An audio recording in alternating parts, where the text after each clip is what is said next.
Salut, c'est Tita, des Illuminés Anonymes. T'as remarqué? On vit dans l'époque la plus confortable de l'histoire de l'humanité. Hein, c'est un truc de dingue. On a du chauffage, la climatisation, on se fait livrer n'importe quoi en 24 heures, n'importe où sur la planète.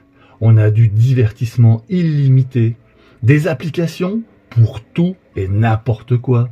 On peut manger sans même cuisiner. On peut rencontrer des gens sans même sortir de chez soi. S'exprimer sans même avoir besoin de réfléchir. Énorme, non? Et pourtant, on n'a jamais été aussi sensible à l'inconfort. C'est quand même dingue, ça. Une critique, c'est une agression. Un désaccord, c'est un manque de respect. Un échec, c'est une injustice. Le confort a supprimé la friction. Et sans friction, on ne développe ni force ni profondeur. Ah, Jean-Guy Vibrato. Frérot, moi, je refuse tout ce qui me fait me sentir mal. Si c'est inconfortable, c'est que c'est pas aligné. La vie doit être fluide. La vie n'est pas un spa, mon cher Jean-Guy. L'inconfort n'est pas toujours un signal de fuite. Parfois, c'est même un signal de croissance. Le problème, c'est qu'aujourd'hui, on ne veut plus transpirer, ni physiquement, ni émotionnellement. On veut du développement personnel, mais sans remise en question. C'est fou.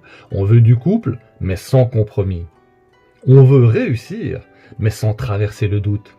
On veut du résultat, mais on ne veut pas le processus qui nous y emmène.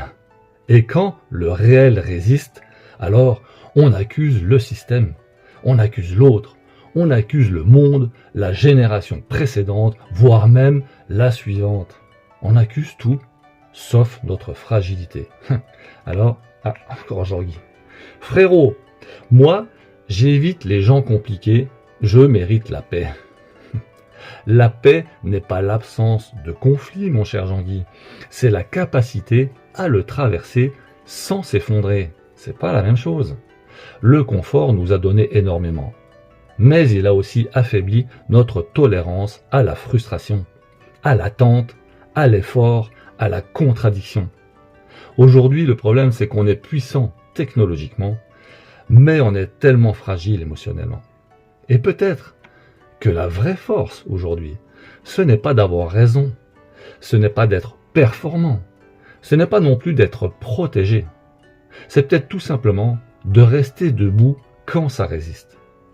Bien sûr que le confort est agréable, mais la solidité naît dans l'inconfort. Et ça, absolument aucune application ne pourra jamais le faire à ta place.